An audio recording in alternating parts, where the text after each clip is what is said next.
Nah begitu. Silakan direnungkan. Sebat ya, boleh nggak? Boleh. Aman mas. Kameramen mah santai. Dia kan cuma tinggal pencet aja. Nanti tinggal potong-potong. Ya kita gini aja. Kita manusia. Apakah penulis Matius salah ngitung? Masa salah lagi? Kok banyak kali? Nah gitu. Kok banyak banget? Kebanyak banget. Itu baru salah satu dari ratusan kesalahan atau kontradiksi dalam Bible. Ya, tapi dari tadi kita ngomongin banyak banget salahnya. Nah begitu. Silakan direnungkan. Sebat ya, boleh nggak? Boleh. Aman mas. Kameramen mah santai. Dia kan cuma tinggal pencet aja. Nanti tinggal potong-potong.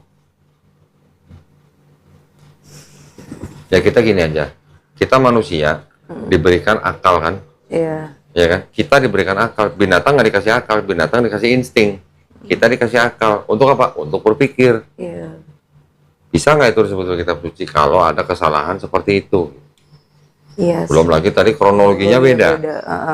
Kronologi awalnya lagi. Nah, berarti kalau Matius dan Lukas menceritakan kisah tentang Yusuf dan Maria, oke, nama tokohnya sama. Iya benar. Tetapi tinggalnya di tempat yang berbeda, pergi ke tempat yang berbeda, oke, pulangnya sama.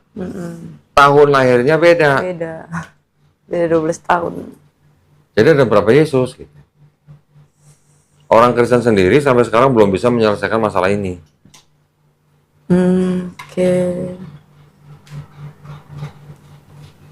Kalau dibilang masing-masing gospel saling melengkapi, melengkapinya di mana? Kalau begini. Apakah bisa yang Lukas melengkapi Matius, Matius melengkapi Lukas? Enggak dong. Nggak bisa. Nggak bisa disebut gitu. Start awalnya aja udah beda gitu kan. Ayat 1 lagi. Nah.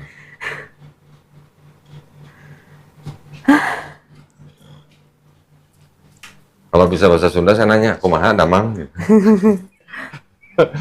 Apa artinya? Artinya gimana kabarnya? Gitu.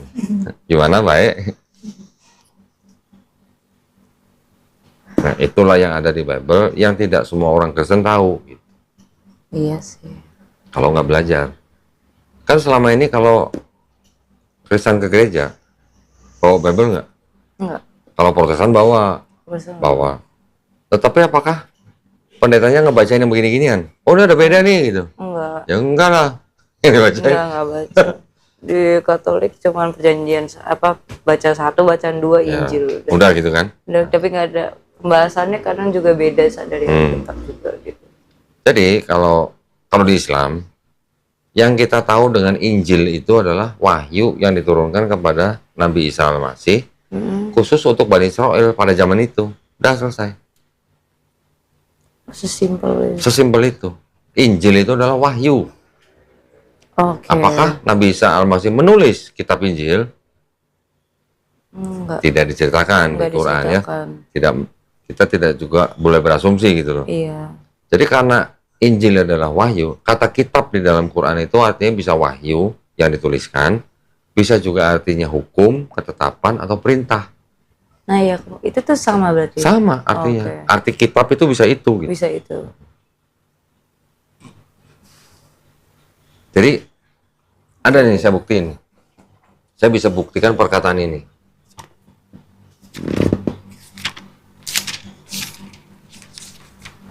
Di Lukas 20.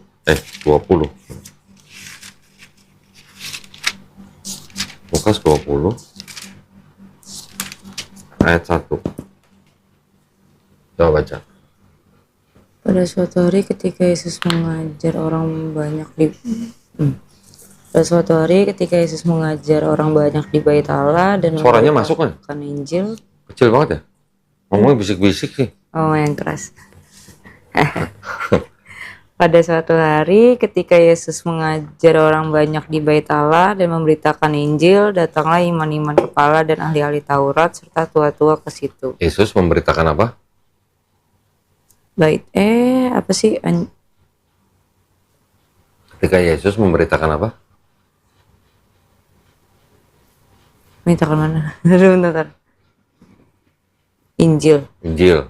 Injilnya I-nya huruf besar kan? Iya, I-nya besar. Berarti kata benda ya? Iya. Ya kan? Yesus memberitakan Injil. Kalau Kristen sebagai orang Katolik memandang Matius, Markus, Lukas, Yohanes sebagai Injil, Injil yang mana yang diberitakan Yesus di Lukas 21? Apakah Injil Matius, Markus, Lukas, Yohanes? Enggak dong. Enggak dong, belum ada. Belum ditulis. Gospel yang pertama Markus ditulis kira-kira hampir tahun 70 Masehi. Iya. Yesus nggak ada atau diangkat tahun 30 Masehi, bedanya 40 tahun. Nah, kalau Yesus memberitakan Injil, Injil yang mana yang diberitakan Yesus? Nah, iya mana? Ya itulah wahyu yang diterima oleh Tuhannya Yesus. Oh. Apakah kalau Lukas 20 ayat 1 itu bisa diartikan Yesus bawa kitab seperti ini yang dijepit di ketek misalnya, diberitakan gitu? Enggak dong. Enggak. Itu adalah wahyu yang diterima oleh Yesus. Oh. Masuk kan berarti kan perkataan saya bahwa Injil adalah yang diterima Nabi Isa Al-Masih untuk Bani Israel pada saat itu.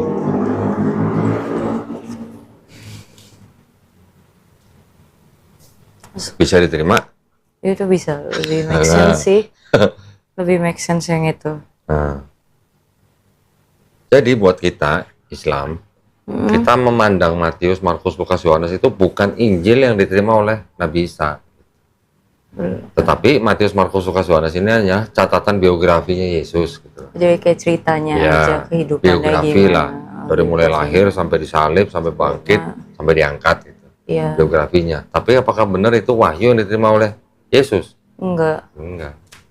karena belum ada saat itu. Ya, kan. walaupun di dalam 4 gospel itu mungkin masih ada sisa-sisa pesan Yesus yang sama di dalam Quran dan di dalam Perjanjian Lama. Iya. Kalau di dalam Perjanjian Lama, kan Yesus mengulang pesan Musa. Iya. Yang tadi, dengarlah ya bangsa Israel, Tuhan Allah kita, Tuhan itu Esa. Itu sama dengan pesan di situ. Di Yohanes ada pesan begini. Buka ya.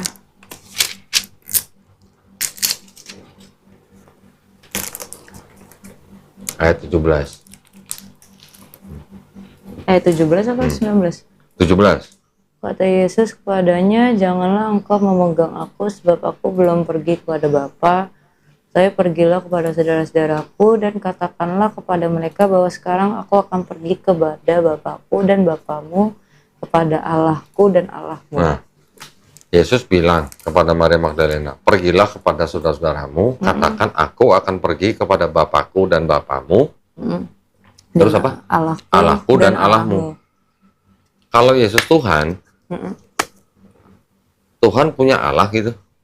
Karena kan Allahku dan Allahmu berarti Yesus punya Allah yang sama. Punya ada di atasnya lagi. Nah, punya Bapa yang sama dengan Bapaknya saudara-saudaranya atau murid-muridnya kan. Gimana? Apakah Yesus punya Tuhan?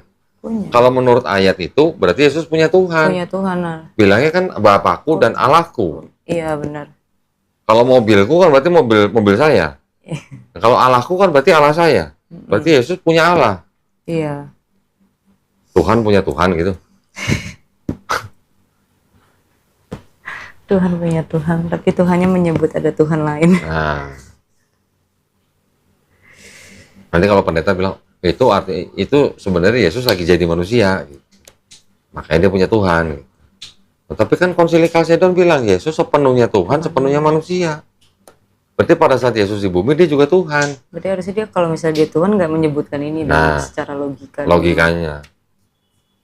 Kalau dia sepenuhnya manusia dan sepenuhnya Tuhan, nggak boleh dong sebentar buang sisi Tuhannya, sebentar ada sisi Tuhannya. Gitu. Jadi kayak ada switch-nya gitu, kapan jadi Tuhan, kapan jadi manusia. Ketika Yesus nggak tahu pohon ara sedang tidak musim, Yesus nyari buahnya. Nggak ada buahnya, dikutuk pohonnya.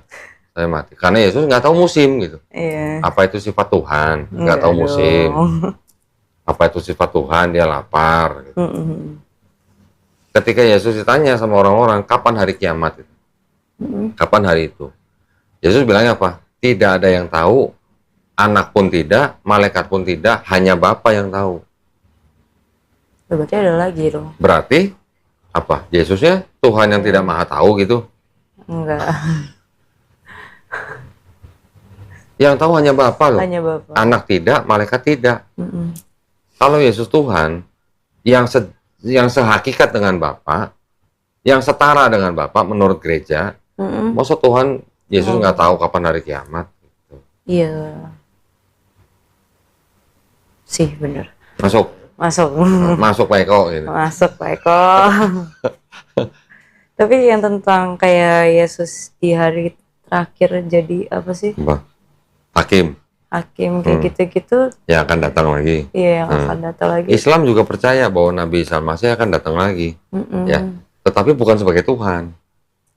Sebagai Nabi. Sebagai Nabi. Tugasnya apa? Membunuh Dajjal, mematahkan salib, membunuh babi. Kalau urusan mematahkan salib dan membunuh babi, ini urusannya kan pasti dengan orang Kristen. Iya. Karena salib urusannya Kristen, babi urusannya Kristen gitu. Iya. Kalau Dajjal, oke lah, kita Iya, punya sosok yang disebut dengan Mesias palsu, Al-Masih palsu gitu. Ini yang nanti akan dibunuh oleh Yesus atau Isa Al-Masih. Oke. Ya.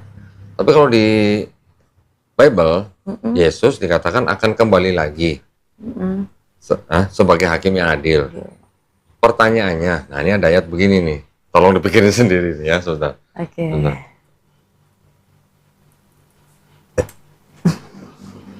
Coba buka Matius 16:28.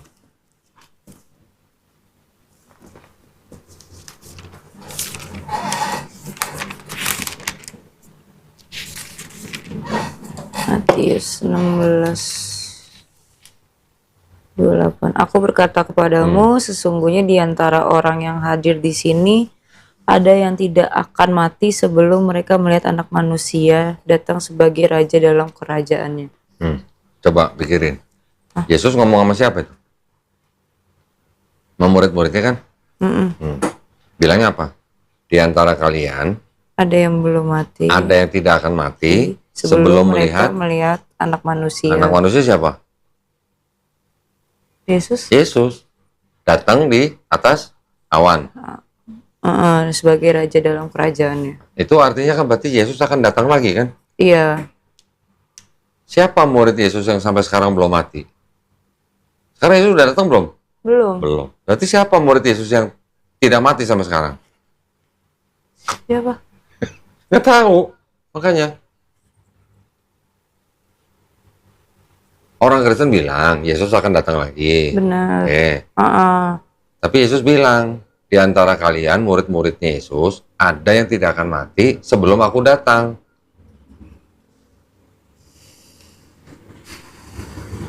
Make sense nggak gitu maksudnya?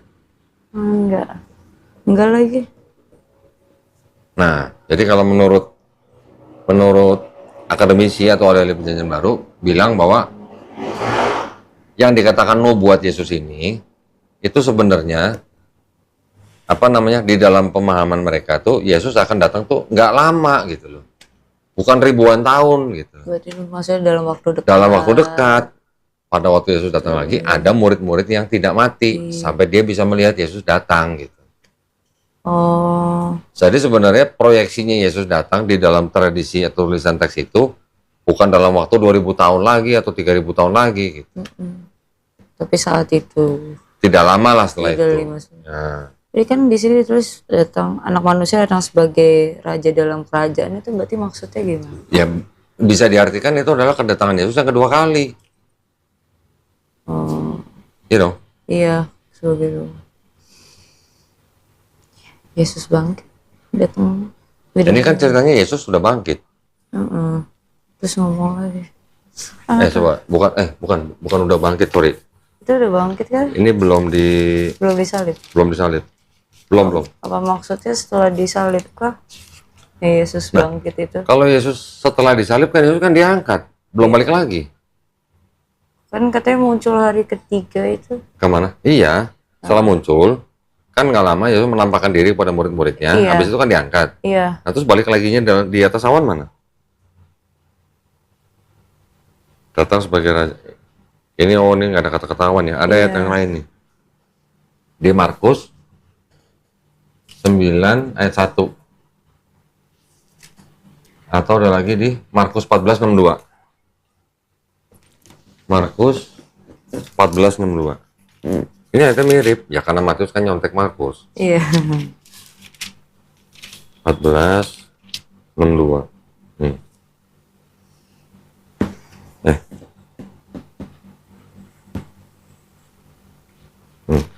Kan ada kata-kata Yesus akan datang lagi di tengah awan di langit-langit, di tengah awan-awan di langit. Akulah dia dan yang 62 ya. Nah, Jawab Yesus, akulah dia dan kamu akan melihat anak manusia duduk di sebelah kanan yang maha kuasa dan datang di tengah-tengah awan-awan di langit. datang. Datang Nah. di tengah-tengah awan-awan di langit. Nah, yang dikatakan kamu siapa? Yang dimaksud kamu itu siapa di situ? Kamu mana sih dulu? Akulah dia dan kamu tuh muridnya. Nah iya. Di sini kan bahas dia lagi ngomong kan di hadapan mahkamah. Betul kan? Iya sih. Berarti di situ dikatakan bahwa Yesus datang ketika murid-murid itu ada yang belum mati.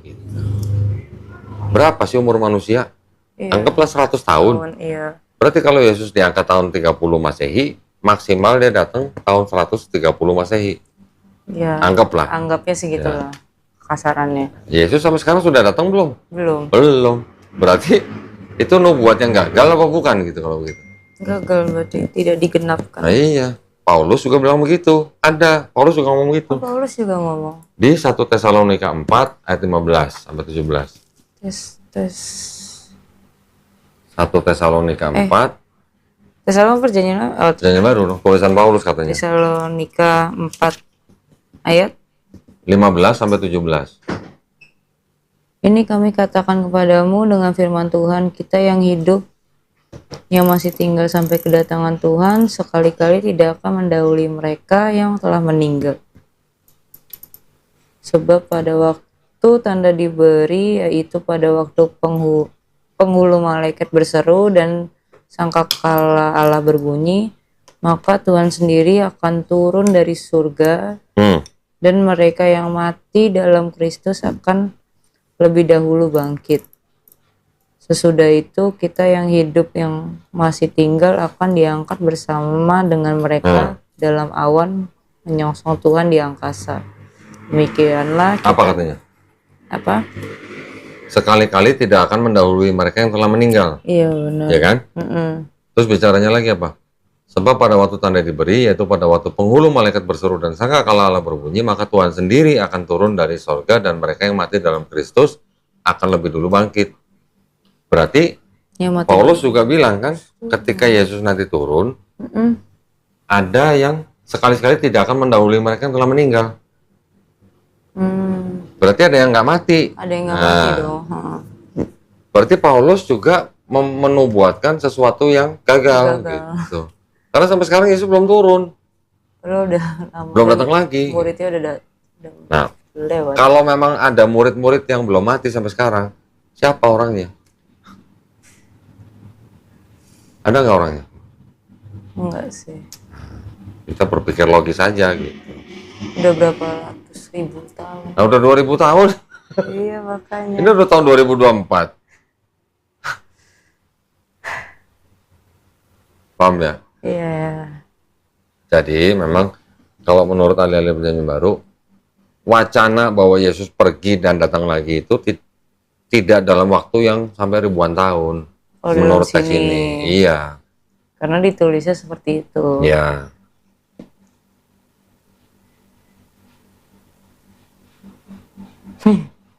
Baru tahu ya? Tapi mungkin nggak sih yang dimaksud kayak kita yang umat yang percaya padanya mungkin Apa? gitu. Karena Nah ini kan lagi ngomong sama murid-muridnya. iya sih. Aduh. Ya lagi situasinya kan dia lagi ngomong sama murid ya. Iya. Masa tiba-tiba ke umatnya. Dia aja nggak nganggap diri dia Tuhan. Nabi kan dia. Dia ngaku sebagai nabi Dia kan. ngaku sebagai nabi. Seorang nabi dihormati di mana-mana kecuali di kampungnya sendiri.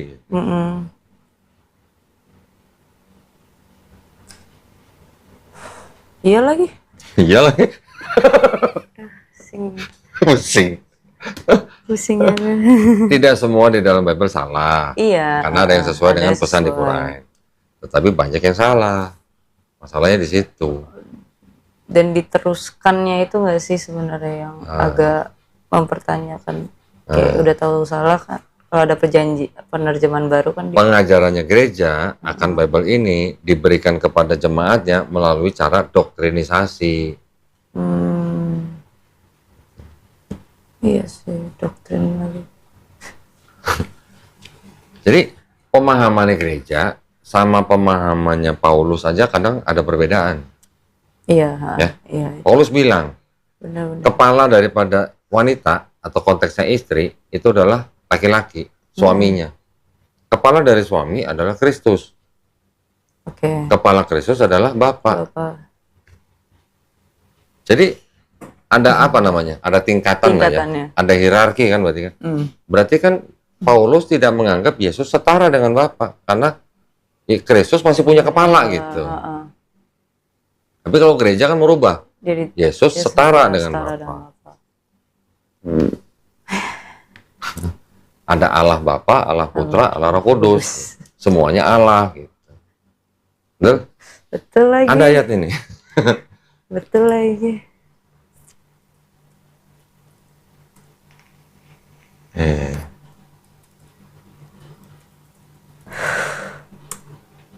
Biarin. Di 1 Korintus 11 coba. 1 Korintus 11 ayat 3. Wait. Kok ngelek? Lupa. Itu apa? Sini. Biar cepat. Maaf. Dulu juga buka Bible. 1 Korintus 11 ayat 3. Ayat 3. Tapi aku mau supaya kamu mengetahui hal ini, yaitu kepala dari setiap-tiap laki-laki adalah Kristus, kepala dari perempuan ialah laki-laki, dan kepala dari Kristus ialah Allah. Oh. Berarti di atas Kristus ada Allah. Iya. Ini udah tertulis. Terus lagi di apa namanya? Galatia 3:20.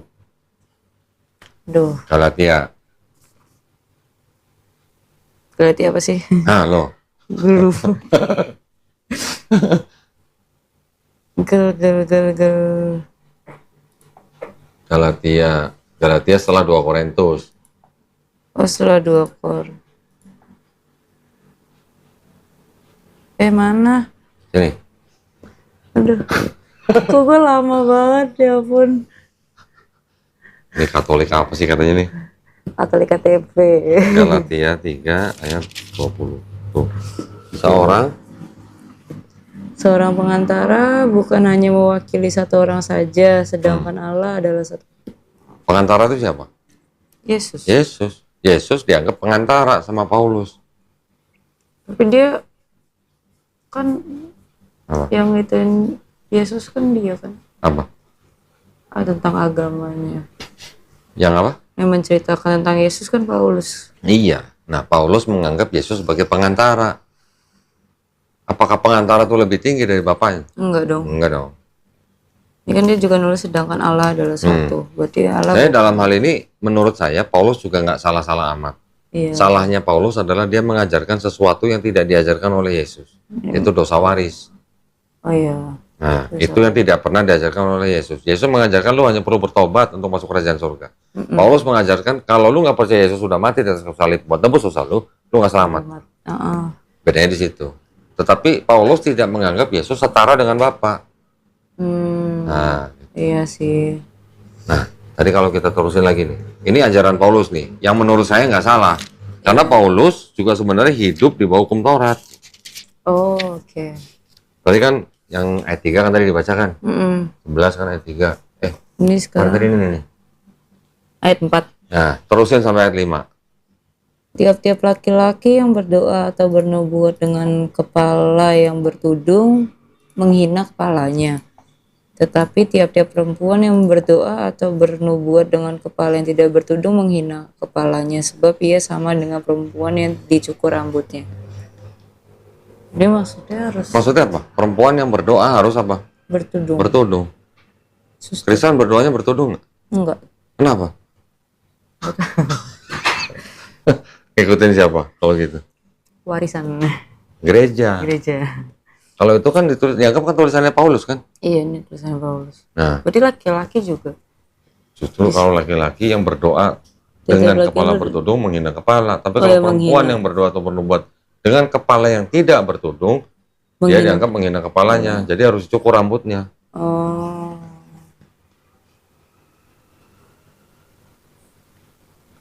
Ini ajaran Paulus nih. Wow.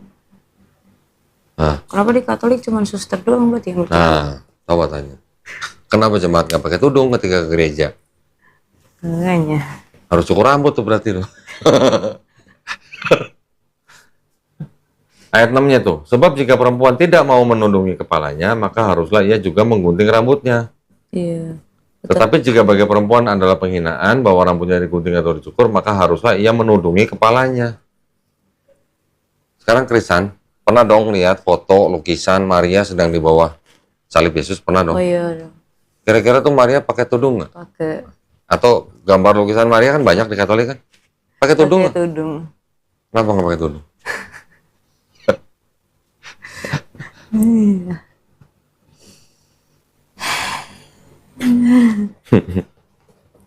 Pusing.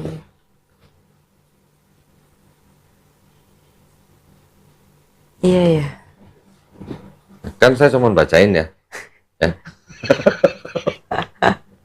Saya cuma bacain kan, menunjukkan ada ayat-ayat yang begini. Oke, selain daripada ajaran Paulus, ajaran Yesus, nanti ada kesalahan-kesalahan kontradiksi dan sebagainya, ada perubahan-perubahan dalam Bible. Ya itulah kondisi dari Bible Kristen. Silahkan direnungkan dan dihayati dengan baik gitu. Ntar ya. Kita Nah, renungkan. Yang istilahnya yang masih ada yang benar-benar di situ, yang sesuai dengan Quran, kita sebagai umat Islam kita bisa menerima itu. Tetapi yang kita anggap Injil yang diterima oleh Nabi Isa Al-Masih hanya satu. Apa? Kalau di sini kan Injil banyak. Iya. Selain daripada 4 itu, nanti Paulus juga bilang, jangan kamu menerima Injil yang lain gitu. Nah, berarti Injil yang diterima oleh Nabi Isa Al-Masih itu bukan Matius, Markus, Lukas, Yohanes. Kalau namanya wahyu bentuknya seperti apa sih? Oh iya. Kalau kita manusia ngerokok dapat apa? Ilham apa wahyu? Ilham. Manusia biasa lah ya. Kalau wahyu itu biasanya untuk nabi lah. Oh. Nabi menerima wahyu, kita mendapatkan ilham. Nah, kalau wahyu yang diterima oleh nabi, bentuknya seperti apa wahyu itu? Ya kan cuma pengetahuan atau pesan yang diterima oleh nabi yang tahu-tahu masuk aja ke dalam kalbunya nabi gitu. Terus dia yang menyebarkan. Apa yang dia katakan kepada umatnya, kaumnya, tentang apa yang dia terima, lah itulah wahyu yang diberitakan kepada umatnya. Oh. Jadi nggak harus berbentuk buku gitu. Sebenarnya ilham yang dia dapat. Ya, terus dia sama tadi di Lukas 21, Yesus memberitakan Injil. Iya. Dari mana Injil yang dia terima? Ya dari Bapaknya dong, dari Mas. bapaknya.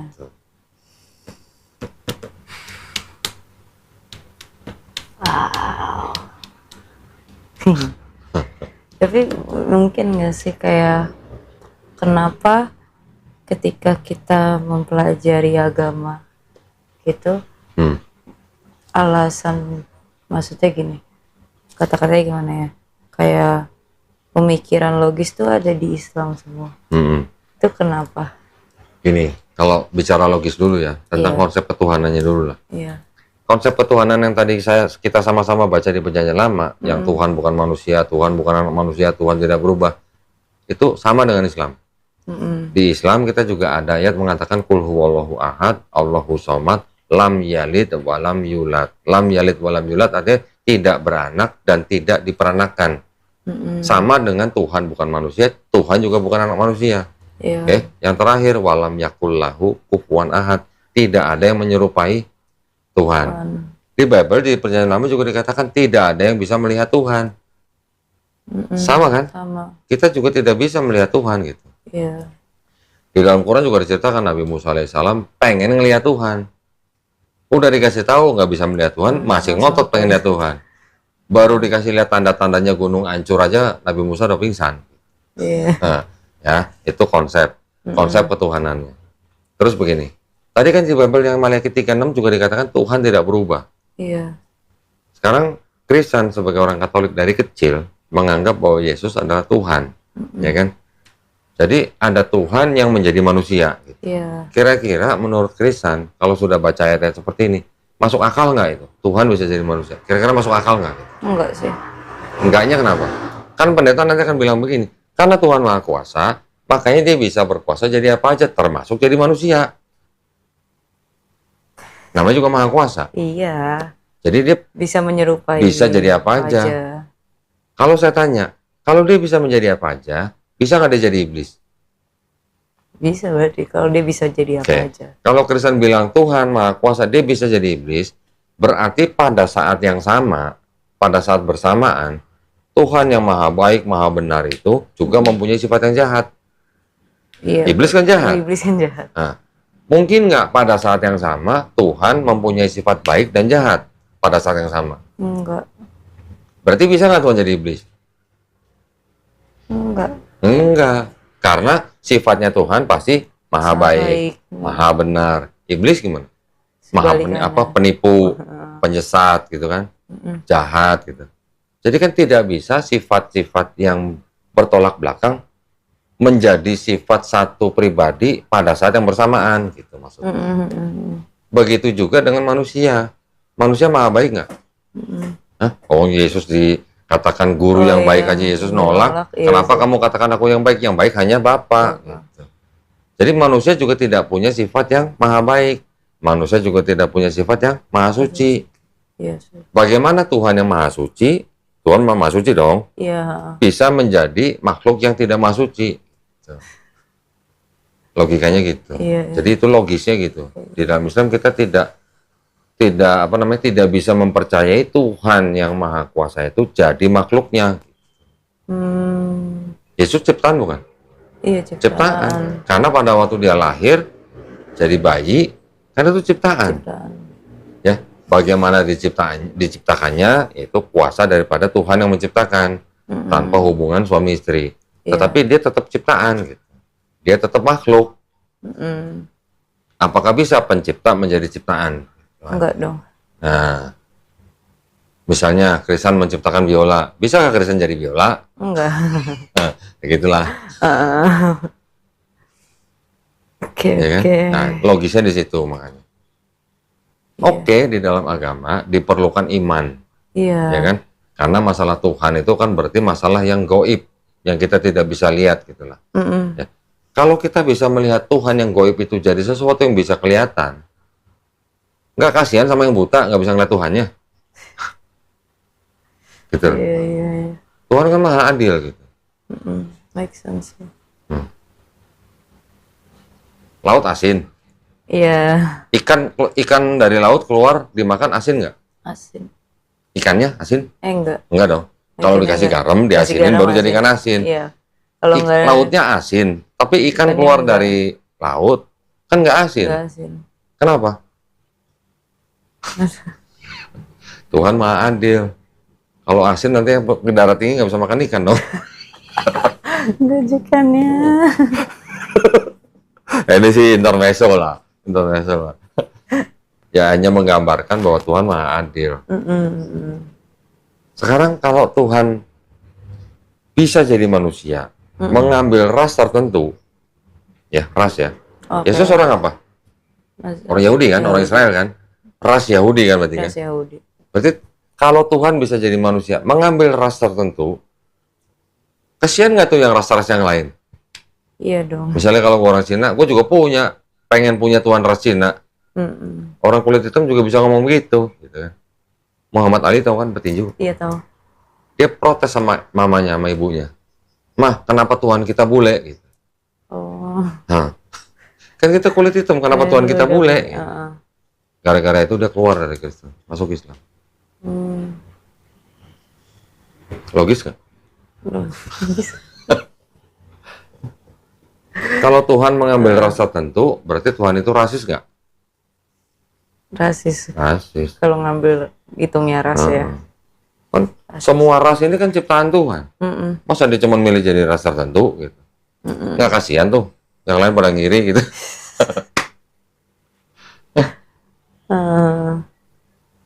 Ya ampun. Selama ini kan Kristen merasa dosanya sudah ditebus sama Yesus. Iya, karena dibaptis. Yaitu Yesus sudah menebus dosa dengan cara mati di atas kayu salib.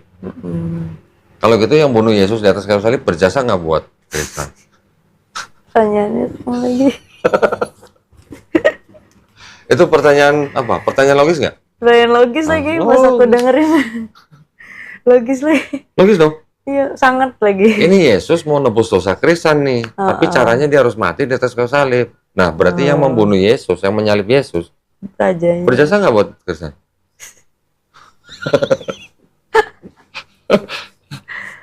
Kalau Kristen baca ayat-ayatnya, yang membunuh Yesus tentara Romawi, Iya. tentara Romawi disuruh Pilatus, Pilatus dituntut sama Imam Yahudi dapat Yesus dari Yudas Iskariot, Iskariot bisa menyerahkan Yesus ke Imam Yahudi karena apa? Bisikan iblis. Berarti iblisnya berjasa berdosa.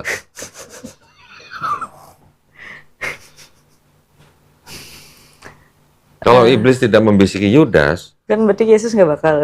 berarti kan Yesus nggak disalib, nggak ada penebusan dosa dong. Nah. Berarti kan itu kan konsep yang gimana? Ya, cerita-cerita di dalam Bible itu dengan akhirnya diajarkan bahwa Yesus sudah mati di atas kayu salib untuk menebus dosa manusia dengan kronologi ini yang diceritakan. Boleh dong saya nanya, iblis berjasa berdosa? Boleh. Kan kalau ceritanya gitu kan. Iya dong. Sekarang kalau mereka nggak terima dengan pernyataan itu, kalau mereka bilang itu adalah ketetapan Tuhan, orang Kristen pasti bilang begitu. Iya. Itu sudah ketetapan Tuhan. Berarti kalau ketetapan Tuhan, berarti Tuhan sendiri yang membunuh anaknya. Iya lagi. Iya dong. Loh iya dong. Iya nggak? Iya lagi. Kalau dibilang ketetapan Tuhan, berarti Tuhan sendiri yang bunuh anaknya buat tembus dosa manusia.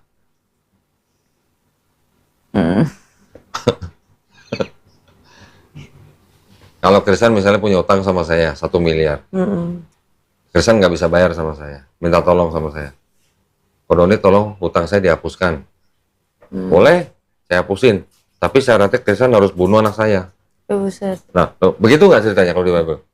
Iya, secara nggak langsung ya. Secara nggak langsung Secara begitu, nggak karena manusia dianggap sudah berdosa, tidak bisa mendekatkan atau bersatu kembali dengan disebut Allah, karena sudah ada dosa waris, makanya harus Tuhan turun sendiri. Mau dikatakan bunuh diri atau mau dikatakan Bapak membunuh anaknya kan sama aja. Iya. Kan? Kalau Yesus sebagai Tuhan, sebelum dia turun ke bumi, dia tahu nggak dia bakal mati? Kalau Sebagai Tuhan. sebagai Tuhan harusnya tahu. Tahu.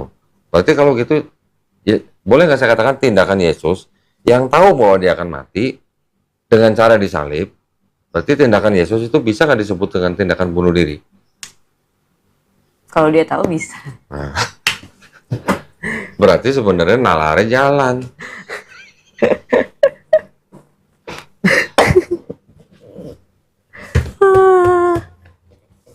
Kalau pendeta nanti jawabnya lucu-lucu di luar nalar. Di luar nalar. Lah murid-murid Yesus ketika di Taman Getsemani, ketika tahu Yesus mau ditangkap, murid-muridnya lari apa? Nemenin. Waktu ditangkap. Di Taman Getsemani. Lari. Kenapa lari? Gak tahu, takut nih. Takut. Takut apa? Takut disalib. Takut Ya kan? ditangkap. Takut ditangkap kan? Berarti murid-murid itu secara logikanya murid-murid itu tahu nggak Yesus bakal mati di atas kayu salib buat tembus dosa mereka? Enggak. Nah, Kalau tahu kan nemenin. logikanya kan begitu kan? Iya.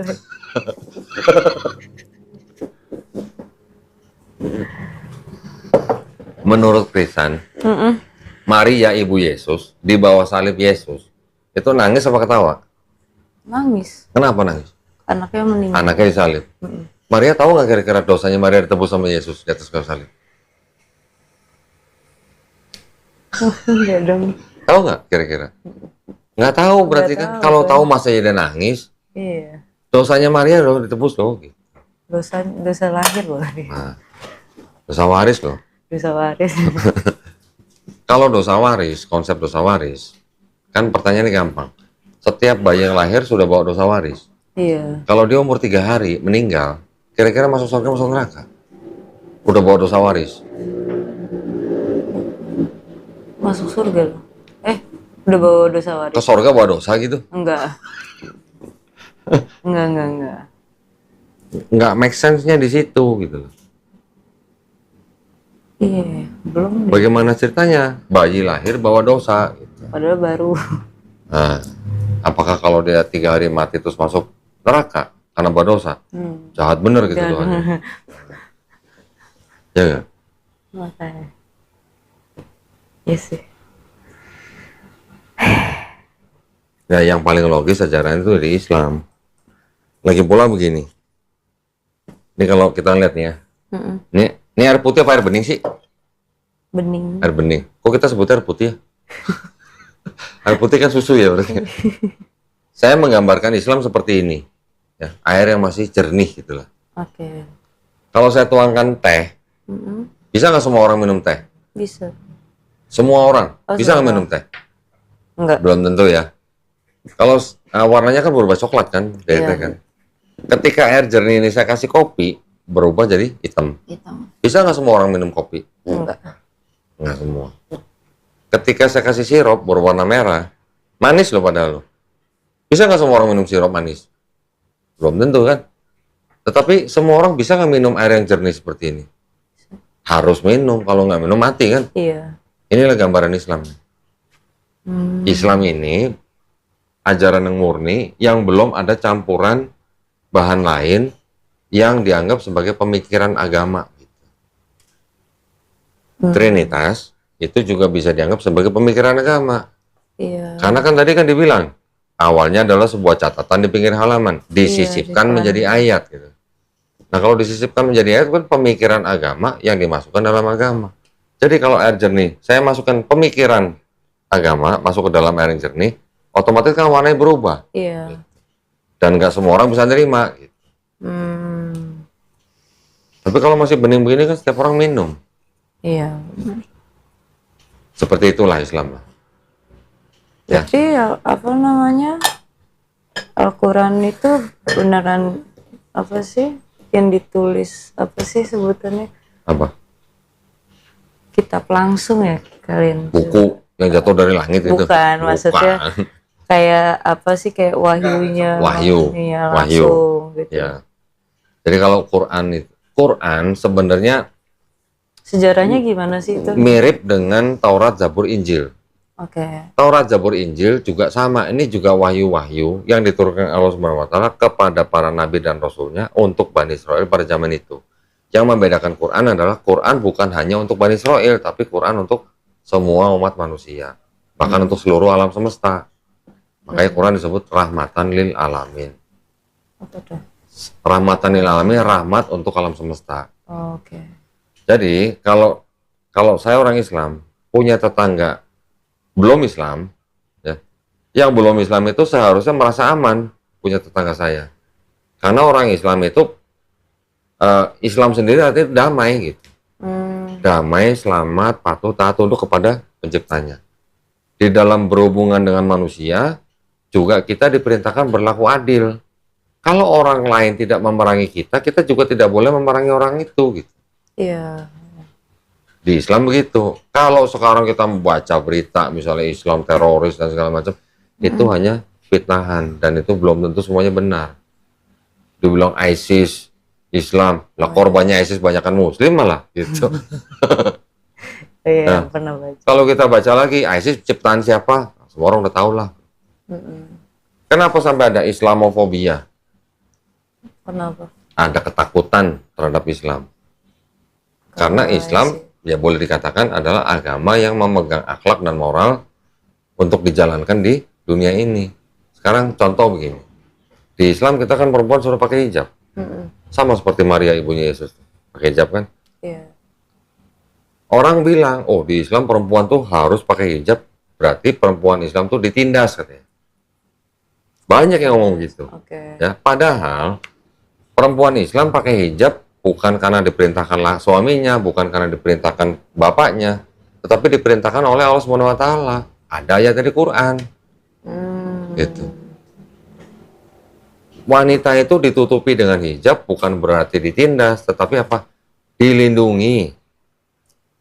Coba jalan berdua sama temennya.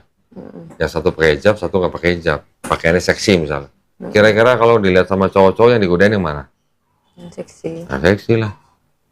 Cowok kan udah fitrahnya begitulah.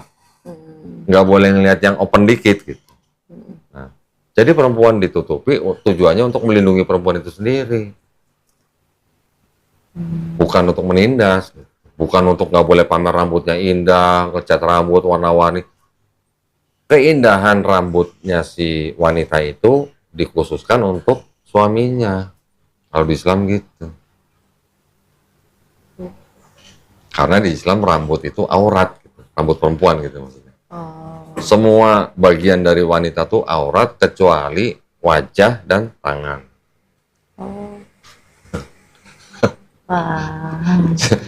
Jadi kalau di dalam Islam sebenarnya ngelihat perempuan yang nggak pakai hijab sama aja kayak kita ngelihat bulu ketek gitu. Karena sama-sama aurat gitu. Ya cuman kan memang kan apa ya, budaya lah, nanti ada moral lah katanya segala macam yang istilahnya menyaingi Islam, terus nanti ada urusan sama hak asasi manusia lah segala macam. Akhirnya wanita jadi dianggap harus diberikan hak untuk berekspresi. Iya. Ya kan? Tetapi giliran wanita tuh mengekspresikan sampai berlebihan, pakaian modern makin lama makin tertutup, makin terbuka. Kebuka. Makin terbuka. Akhirnya jadi apa? Pemerkosaan lah, ya kan? Kejahatan kriminal jadi naik gara-gara yang open-open begitu. Di Amerika coba, berapa menit sekali kan pemerkosaan. Iya sih. Nah, kalau tadi nanya apa tadi sejarahnya Quran. Iya. Nah, Ya, tadi asal muasal. Quran itu wahyu yang diturunkan kepada Nabi Muhammad SAW untuk alam semesta. Ya, Nabi menerima wahyu selama kurang lebih 23 tahun. Oke. Cara menerima wahyunya macam-macam. Ada yang menerima melalui malaikat Jibril alaihissalam, ada yang melalui mimpi, ada yang didatangi oleh malaikat Jibril dalam bentuk manusia juga ada. Wahyu-wahyu yang diterima oleh Nabi Muhammad SAW itu semuanya dibacakan oleh Nabi di depan para sahabatnya. Kemudian para sahabat itu menulis, kemudian sahabat itu membacakan, dicek bacaannya sama Nabi, benar nggak bacanya gitu. Dicek dan recheck gitu. Kalau bacanya benar, kalau bacanya benar baru disimpan. Disimpan dalam media misalnya mungkin tulang binatang, pelepah kurma, ya. Misalnya tulang unta, misalnya. Pencatatan zaman dulu kan medianya seperti itu. Gitu. Nah, ketika Nabi Muhammad SAW wafat, nggak sampai 2 tahun, Quran itu sudah dijadikan mushaf. Mushaf itu artinya, ini mushaf nih namanya. Buku dalam bahasa Arab itu mushaf gitulah. Ya. Nggak nyampe 2 tahun? Nggak nyampe 2 tahun, ketika zaman Khalifah Abu Bakar sahabatnya Nabi yang menggantikan posisi Nabi sebagai kepala pemerintahan, pada waktu itu ada perang di Yamamah. Nah, yang berangkat perang itu banyak juga penghafal Quran. Karena Quran itu ditradisikan dengan hafalan gitu kan.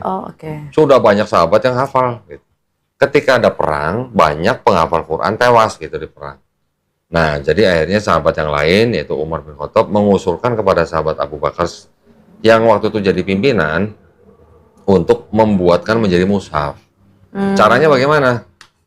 Kalau di Bible caranya dengan menyalin ulang, kalau di Islam, di Quran, caranya dengan dibentuk satu tim penghafal Quran, terus orang-orang yang mempunyai catatan-catatan Quran yang tadi sudah ditulis itu, disuruh ngadep mereka satu-satu. Nah, bacain ayat apa? Bacanya benar, diterima, masuk. Karena semuanya hafal. Nah, susunan surat-suratnya itu sudah ada di catatan sebelum Nabi wafat. Catatannya. Nah, Nabi sudah memberitahukan ayat ini di surat ini ayat sekian. Gitu. Ayat ini di surat ini nomor sekian. Gitu. Nama suratnya ini. Ada tradisi pendapat ulama bahwa yang memberi nama surat-surat itu adalah Nabi sendiri. Oh. Oke. Nah, setelah semuanya sudah selesai, menyetorkan ayat-ayat Quran yang sudah semua dicatat dan sudah diverifikasi sama tim ini, baru itu menjadi satu mushaf, satu buku lah ya. Ini kan menjadi master nih, Iya. disimpan oleh anaknya sahabat Umar bin Khattab, namanya Hafsah. Oke, udah ada kan, simpen kan? Ketika Abu Bakar meninggal, digantikan oleh Umar bin Khattab selama 10 tahun, kemudian baru digantikan lagi oleh sahabat Utsman bin Affan. Dalam masa pemerintahan 13 tahun ini ada perang lagi. Gitu. Ada perang lagi, kalau nggak salah di mana? Azerbaijan apa? Itu banyak, apa namanya, ada salah seorang panglima perang tuh yang pulang kepada sahabat Utsman, menceritakan banyak di daerah itu, orang membacakan Quran dengan bacaan yang berbeda. Karena bacaan berbeda, dua orang itu hampir saling bunuh gitu. Oke. Nah, jadi mereka saling ngotot, oh yang bacaan benar saya, oh yang bacaan benar saya gitu. Ada terjadi hal seperti itu. Dilaporkan kepada Khalifah Utsman, akhirnya dibentuk lagi tim yang pertama tadi itu. Oh, kumpul lagi. Dikumpulin lagi timnya, terus master yang pertama dipegang oleh anaknya Umar Hafsah itu dipinjam untuk menjadi master. Sebagai apa namanya? Panduan. Ya sebagai masternya lah ya, Masternya. sebagai pembanding gitulah. Nah, proses itu namanya adalah kodifikasi Quran. Kodifikasi ya. Kalau Bible dikanonisasi, Quran dikodifikasi. Karena kalau Bible kanonisasi kan dari banyaknya gospel, surat ini dikumpulkan jadi satu. Kalau di Quran kan disuruh baca dulu. Iya. Nah, kalau bacanya benar baru diterima. Bacanya nggak benar, tolak. Oh. 2 kali dikodifikasi, baru dibuatkan beberapa master. Nah, master-master ini yang disebar ke daerah-daerah di sekitar situ. Oh. Gitu. Nah, yang Quran-Quran yang bacanya beda dengan yang dialek suku Quraisy, itu yang dibakar oleh Utsman. Oh, langsung dibakar. Langsung dibakar. Untuk apa? Untuk menghindari orang membaca dengan bacaan yang berbeda. Oh. Supaya nggak ribut lagi gitu. Karena pada zaman Nabi masih hidup, sahabat Umar pun pernah mendapati seorang sahabat yang lain membaca Quran tapi bacanya beda dengan dibaca oleh Umar. Ketika bacanya beda sama Umar, orang itu langsung ditenteng dibawa ke depan Rasul. Rasul, ini bacanya beda sama saya gitu. Rasul bilang, coba bacain, sahabat itu. Dia baca, bener bacanya. Coba Umar bacain, Umar baca, kamu juga bener. Terus? Artinya, perbedaan bacaan antara Umar dan sahabat itu adalah hanya variasi bacaan. Variasi ya, perbedaan bacaan. Nah, contoh kalau misalnya orang Inggris, di Inggris ngomongnya Friday. Gitu kan. Oh, dialeknya ya. Dialek. Di Australia orang ngomongnya Friday gitu. Kan sama artinya gitu. Ada, kalau di bahasa Arab kan ada panjang pendek juga kan. Iya. Panjang pendek juga mempengaruhi arti memang. Tetapi dari variasi bacaan itu tidak merubah makna daripada satu ayat dan tidak merubah makna tauhid dalam satu Quran. Gitu. Hanya mungkin ada perbedaan kata ganti aja. Itu dari dialek-dialek yang berbeda. Contoh misalnya orang Sunda. Kita bilang sama orang Sunda, lu nggak bisa ngomong F ya? Gitu. Memang mereka nggak bisa ngomong F. Nggak bisa ngomong huruf F. Gitu. Nanti mereka bilang, enggak itu fitnah. Kata gitu. Fitnahnya pakai P gitu. Karena mereka memang nggak bisa ngomong F gitu. Iya. Nonton apa? Nonton TV gitu. Kita nonton TV. Kan ini kan gerakan mulut untuk melafazkan huruf tertentu. Setiap suku atau setiap bangsa kan beda-beda. Iya. Orang Jepang, lu kan jadi Yamaha kan. Bisa nggak orang Jepang ngomong apa? L apa R ya nggak bisa ya? Apa tuh? R ya? Nah, begitulah kira-kira. Iya, Nah, iya. jadi di seluruh dunia memang Quran terdapat beberapa variasi bacaan gitu. Contoh di Indonesia kita menggunakan mushaf dari Imam Hafiz. Imam-imam yang menghasilkan mushaf-mushaf Quran yang berbeda-beda itu semuanya kalau ditelusuri semuanya kembali kepada Rasulullah. Oh. Ya, contoh misalnya kalau di Indonesia kita bilangnya apa? Malik Yaumiddin, ma-nya agak panjang. Oh. Nanti kalau di Maroko yang baca mushaf waras bacanya cepat, Malik Yaumiddin. Malik sama Malik artinya raja, Malik artinya penguasa. Contoh lah begitu loh. Iya. Pernah belajar bahasa Mandarin nggak? Enggak. Itu juga hampir sama, hampir mirip. Oke. Satu kata, misalnya ma. Ma itu kalau dibaca datar, dibaca turun, dibaca tinggi, beda arti gitu. Oh. Ya. Oke. Dalam bahasa Arab juga kurang lebih ada yang begitu, ada yang panjang pendek juga sedikit berubah makna, tapi tidak merubah makna satu ayat dan tidak merubah makna tauhid satu Quran. Oh, nggak mempengaruhi. Tauhid tahu nggak tauhid? Enggak. Tauhid itu tidak menyekutukan Tuhan yang Maha Esa. Menyekutukan artinya menyembah yang lain gitu. Oh. Menyekutukan artinya menyembah partner daripada Tuhan itu. Gitu. Itu namanya menyekutukan. Dan di Islam itu adalah dosa yang tidak bisa diampuni kalau dia tidak bertobat sebelum dia mati. Oke. Serem itu. Itu kalau itu mah dosa yang paling tinggi lah tingkatannya. Tingkatan tinggi banget. Dosa yang tidak diampuni lah.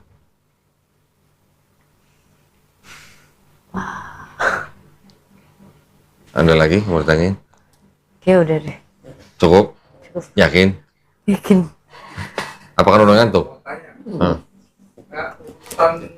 Misalkan ya, aku belajar Islam itu ada urutannya sih, harus belajar apa dulu? Ya pertama biasanya dimulai dengan belajar akidah, terus ada dilanjutkan dengan belajar fikih, gitu kan? Terus nanti baru belajar Iqra, belajar Quran. Fikih kan itu untuk kita bisa melakukan ibadah. Akidah itu untuk keyakinan kita, teologi kita, gitu. Teologi Islam. Contoh yang tadi kita membicarakan Tuhan, Esa tidak bisa menjadi manusia, itu termasuk dalam akidah. Kalau kita sudah bicara sholat ini berapa rakaat, itu sudah fikih. Gitu. Nanti ada urusan lagi muamalah segala macam. Ya itu tinggal dipelajari step by step aja. Iya. Tapi yang pertama tadi? Yang pertama yang paling penting adalah akidah. Akidah dulu yang belajar. Fikihnya mengikuti gitu. Ini buat orang yang baru masuk Islam ya. Berarti nggak sejarah dulu gitu. Ya kalau mau sejarah itu kan boleh, tapi itu kan bukan berarti di dalam ilmu Islamnya, itu kan sejarah kan di luar ilmu Islamnya. Ya itu juga penting gitu. Kayak kita mempelajari Bible, kalau kita nggak tahu sejarahnya ya sudah, selamanya kita ikut ajaran gereja gitu, karena kita nggak tahu sejarahnya. Sedangkan pendeta sendiri belum tentu tahu tuh konsili ini, konsili apa aja gitu. Pendeta belum tentu tahu. Yang di STT juga belum tentu tahu. Tapi mereka kan hanya diajari untuk mengajarkan kepada jemaat bagaimana caranya khotbah, bagaimana cara ayat-ayat pilihan. Gitu. Kalau di Katolik nggak ada perpuluhan ya? Enggak lagi. Nggak ditekankan ya? Enggak ditekankan banget sih. Oh, kalau di Protestan tiap bulan dibacain Maliaki 3:10. Katanya gitu. Iya. Maliaki 3:10. Bawalah seluruh persembahan-persepuluhanmu ke dalam rumah Tuhan. Tiap awal bulan katanya.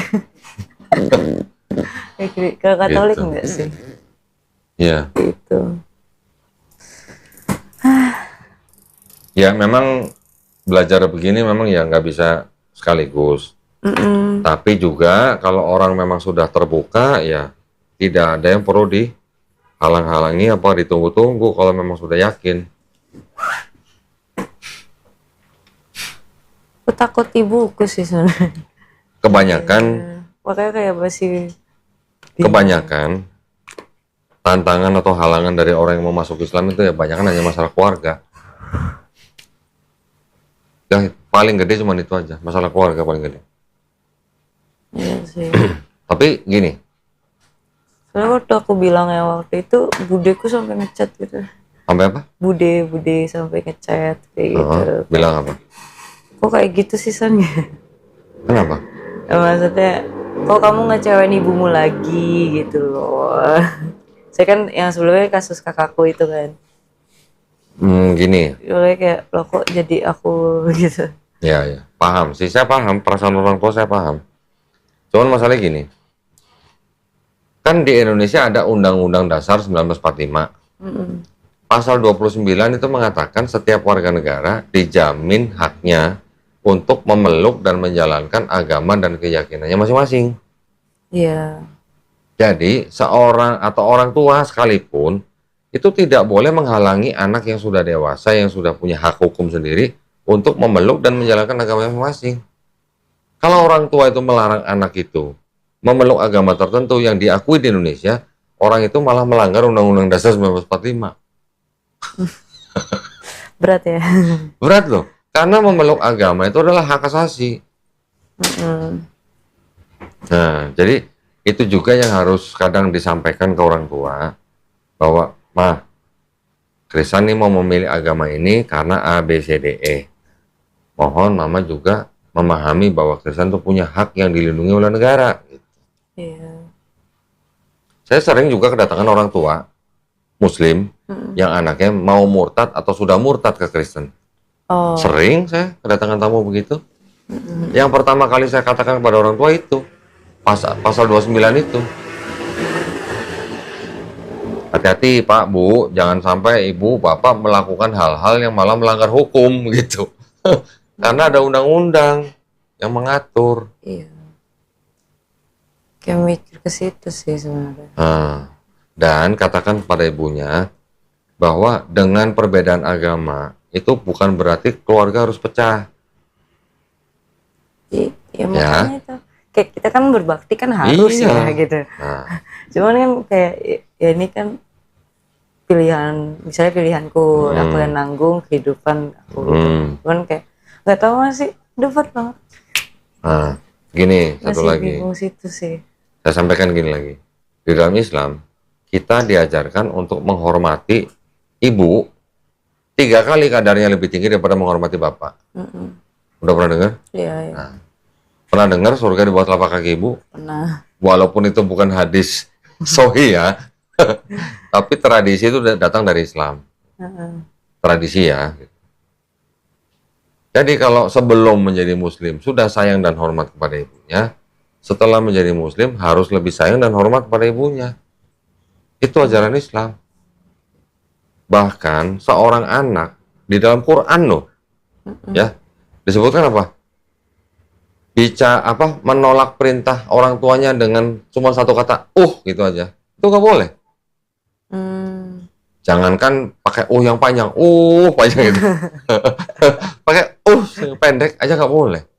Jadi kita nggak boleh menolak perintah orang tua, kecuali orang tua itu menyuruh kita untuk bermaksiat. Bermaksiat itu artinya banyak, bisa juga sampai keluar dari agama Islam. Itu kita boleh tolak, tapi juga harus dengan cara yang paling lembut. Oh, ya makanya. Ibu usia berapa sekarang? Berapa ya? 55 ya? 68 tahun. Oh 68, masih muda dong berarti. 55. Berarti Udah mau 56. pensiun rupanya. 56 ya? 56 kayaknya. Masih muda lah. Ya terus kan kayak apa ya? Mungkin karena aku cewek satu-satunya kali ya, jadinya kayak gitu. Tapi kayak kemarin gimana ya, kemarin pas ngomong juga nangis gitu kan. Ya kayaknya sih nangis, cuman nggak di depan aku, tapi dia cerita ke Budi gitu. Terus Budi ngomong ke aku kayak gitu. Bisa nggak perhatiin ya kata-kata saya, nanti bisa disampaikan ke ibunya. Dan apa yang saya ngomongin ini juga ada ayat-ayatnya di dalam Bible.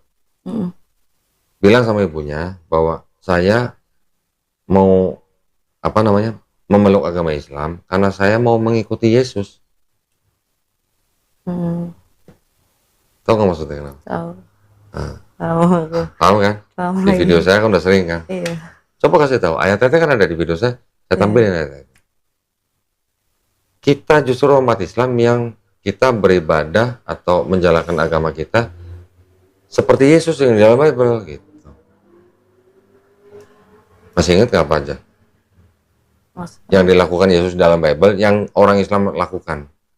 Oh, yang larangan-larangannya. Nggak makan babi, Nggak makan babi. ya kan? Doanya sujud, disunat yang laki-laki, puasa, mati dikafanin. Kristen ngikutin ini nggak? Enggak. Katolik ngikutin ini nggak? Enggak. Terus berarti Kristen dan Katolik itu ngikutin Yesus atau ngikutin Paulus? Paulus. Nah, Itu makanya. nah itu yang kalau bisa kasih tahu mamanya. Karena ayat-ayatnya ada, bukan nggak ada. Umat Islam malah yang melakukan apa yang Yesus lakukan dalam Bible.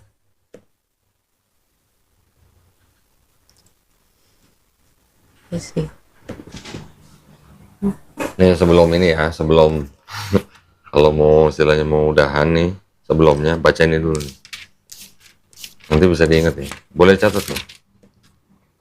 Ini ada ajaran begini nih perjanjian lama nih. Yang merah nih. Baca kira-kira. Baca di ini perikopnya apa? Yang apa sih? Iya saya. Nah, mana sih perikop? Oh ini nih, perikopnya ini. Bertobat kan? Bertobat lebih baik dari mempersembahkan korban. Nah, baca ini yang merah. Basuhlah, bersihkanlah dirimu, jauhkanlah perbuatan-perbuatanmu yang jahat dari depan mataku. Berhentilah berbuat jahat. Belajarlah berbuat baik, usahakanlah keadilan, kendalikanlah orang kejam, belalah hak anak-anak yatim, perjuangkanlah perkara janda-janda. Marilah baiklah kita berperkara firman Tuhan. Firman siapa? Firman Tuhan. Firman Tuhan tuh ya, dianggapnya firman Tuhan tuh. Apa katanya? Sekalipun dosamu merah seperti kirmizi, akan menjadi putih seperti salju. Sekalipun berwarna merah seperti kain kasumba, akan menjadi putih seperti bulu domba. Oh ya. Artinya apa? Perlu nggak ada orang yang harus mati di atas kayu salib kalau begitu? Enggak sih. Hah? Di foto, kirim ke ibunya. Buset. Durhaka nggak sih? Ada loh yang begitu. Ada perempuan dari Semarang. Dia baru lulus nggak lama kerja di Jakarta. Terus dia izin datang ke sini. Kok boleh nggak saya foto-foto Bible-nya, ayat-ayatnya gitu? Oh, udah saya bukain, dia foto-foto. Habis itu nggak lama dia bikin karya tulis. Dia tulis sendiri apa yang dia lihat dan dia foto gitu kan. Kalau nggak salah 35 halaman gitu. Karya tulis itu dikirim ke orang tuanya, suruh baca. Nggak mau baca orang tuanya. Orang tuanya ketua lingkungan, apanya. Udah, terus nggak ada komunikasi lagi. 2 bulan setelah dia datang sini, datang lagi. Dan pas dia on the way ke sini, itu udah lagi debat sama bapaknya. Tapi akhirnya dia datang sini untuk bersahadat. Dia bawa teman-temannya 3 dari Jawa, hanya untuk menyaksikan dia sahadat di sini. Ya akhirnya dia ambil keputusan, walaupun orang tuanya tidak menyetujui, dia udah dewasa, udah kerja, gitu. Nggak ada yang bisa menghalangi dia untuk memeluk agama tertentu, gitu. Dan di dalam Islam kita nggak ada paksaan. Setiap orang yang bersahadat pasti kita tanya dulu, siapa yang maksa? Nggak ada. Kemauan sendiri? Iya. Nah, makanya kita selalu rekam biar ada bukti, gitu. Oke. Supaya tidak ada tudingan-tudingan.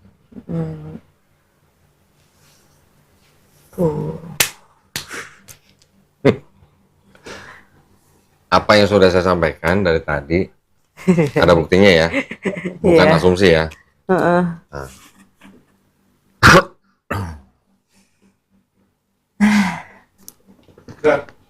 Mau pikir-pikir dulu atau? Bismillahirrahmanirrahim. Assalamualaikum warahmatullahi wabarakatuh. Alhamdulillahirrabbilalamin. Wassalatu wassalamu ala rasulillah. Puja dan puji syukur kita panjatkan kehadirat Allah Subhanahu wa taala. Pada hari ini saudari Krisan ya. Iya saya lupa, pinjam KTP boleh? Di KTP-nya di mana? tas, tolong. Boleh, tolong diambilin.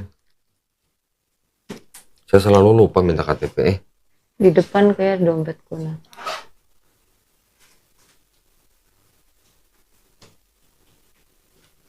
Nggak harus ubah nama kan? Enggak. Kalau nama yang sekarang tidak mengandung unsur kesyirikan, Sirik. nah, tidak perlu mengganti nama.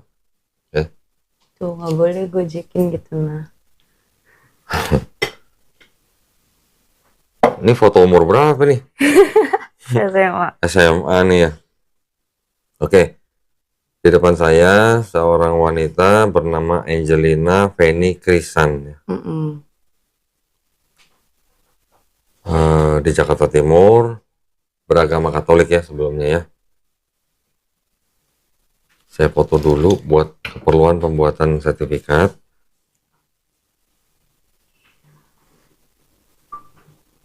Kok video? Oke.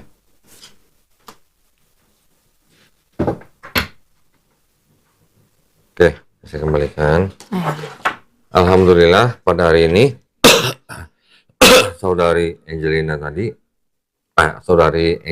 Krisan tadi menyatakan diri untuk memeluk agama Islam, betul ya? Ada 3 pertanyaan yang ingin saya ajukan. Yang pertama, apakah saudari Krisan ini mau memeluk Islam atas kemauan sendiri atau ada paksaan dari pihak lain? Kemauan sendiri. Alhamdulillah. Yang kedua, Krisan kan tadi bercerita masih ada mamah ya? Iya. Dan kelihatan bahwa mama pasti akan menentang keputusan Krisan. Tetapi Krisan sudah dewasa dan sudah mempunyai hak hukum sendiri yang dilindungi oleh negara. Nah, kalau misalnya nanti mamanya menentang, Krisan boleh membantah tapi harus dengan cara yang paling lembut ya. Oke.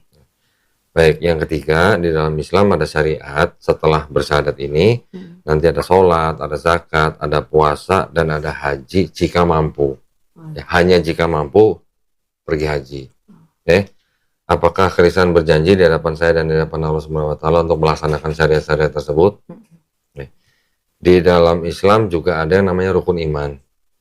Beriman kepada Allah Subhanahu wa taala, beriman kepada malaikat-malaikatnya, beriman kepada nabi-nabinya, beriman kepada kitab-kitabnya, beriman kepada hari akhir, dan juga beriman kepada qada dan qadar. Ya, apakah saudari Krisan menyatakan beriman pada rukun iman tersebut? Ya, alhamdulillah. Baik, kalau begitu sudah tidak ada lagi yang menghalangi saudari Krisan untuk mengikrarkan 2 kalimat syahadat. Nanti tolong diikuti kalimat yang saya ucapkan dalam bahasa Arab dan juga diteruskan dengan terjemahan bahasa Indonesia. Ya, Bismillahirrahmanirrahim. Ashhadu Asyhadu alla ilaha alla ilaha illallah illallah wa ashhadu wa ashhadu anna Muhammadan Rasulullah. Rasulullah. Aku bersaksi tiada Tuhan selain Allah. Dan aku bersaksi Nabi Muhammad adalah utusan Allah. Alhamdulillah. So, begitu aja kan? Alhamdulillah. Masih deg-degan? Saksi sah? Allahu Akbar. Mulai sekarang saudari Krisan sudah menjadi seorang muslim. Muslim adalah orang yang berserah diri hanya kepada satu pencipta. Ya. Muslim secara keseluruhan, bisa laki bisa perempuan. Kalau perempuan disebut muslimah. Oke. Ya, ini ada buku tuntunan sholat, nanti bisa dibaca ya, perlahan-lahan dipelajarin. Jangan terburu-buru, step by step. Oke. Apalagi kalau di dalam keluarga ada tentangan, bisa dicarilah waktu dan tempat yang bagus untuk mempraktekkan sholat. Oke. Nanti silakan dipelajari ya pelan-pelan ya. Nah, ini ada hadiah dari subscriber channel Donditan yang menghadiahkan Al-Quran untuk para mu'alaf yang bersyahadat di Studio Graha Mu'alaf Jakarta ya. Alhamdulillah ini Al-Qurannya sangat luks dan mewah. Ini bisa disimpan dulu, nanti kalau sudah bisa Iqra, sudah waktunya belajar Quran, ini bisa dipakai untuk baca Quran ya. Kita perlakukan Al-Quran ini dengan sebaik-baiknya. Oke. Ini juga ada bingkisan apa nih, mukena, ini sajadah. Kita masukin sini aja ya. Iya, boleh. Wah, dapat tas baru ini. Bapak merasa senang sekali ya. Hah? Alhamdulillah. Senang sekali atau lega sekali? Dua-duanya. Leganya kenapa? Boleh tahu nggak leganya kenapa? Kenapa? Ya, karena bisa mempercayai iman yang sudah kuimani. Ya, dulu saya merasa lega sekali ketika setelah selesai bersyahadat. Karena apa? Karena saya sudah tidak harus menyembah manusia lagi. Benar kan? Benar. Alhamdulillah, sekarang saudari Krisan sudah menjadi seorang muslim yang tidak perlu menyembah manusia lagi. Kita hanya perlu menyembah Allah Subhanahu wa taala ya. Nah, kita semua sama-sama berdoa. Saya doakan semoga saudari Krisan istiqomah dan husnul khotimah. Husnul khotimah itu artinya mati dalam keadaan Islam, dalam keadaan baik. Saya juga minta tolong nanti Krisan doain saya dan doain teman-teman semuanya, doain para pemirsa. Karena doanya orang yang baru masuk Islam itu, wah sangat-sangat manjur. Ya, jangan lupa ya doain saya. Baik, alhamdulillah. Terima kasih banyak atas perhatiannya para pemirsa. Buat para pemirsa yang juga menjadi saksi bersahadatnya saudari Krisan pada malam hari ini, yang ingin membantu perjuangan dakwah kami di dalam membina para mualaf, silakan mengirimkan ke BSI dengan nomor rekening 111889988 atas nama YPM Atawi Jakarta, dan bisa mengkonfirmasi ke nomor handphone 0813 9883 7007. Barakallahu fikum, semoga partisipasi para pemirsa diterima di sisi Allah Subhanahu wa taala sebagai amal jariah. Amin ya rabbal alamin. Baik, kalau begitu akhir kata, wabillahi taufiq wal hidayah. Wassalamualaikum warahmatullahi wabarakatuh. Selamat ya, Krisan ya. Alhamdulillah tidak sia-sia ngobrol berapa jam tadi ya. Lama banget. Alhamdulillah. Segala sesuatu nanti yang misalnya kira-kira butuh bantuan, jangan sungkan-sungkan. Oke? Apa aja jangan sungkan-sungkan. Kalau dia nggak bisa bantu, kasih tahu saya. Oke? Ya, alhamdulillah.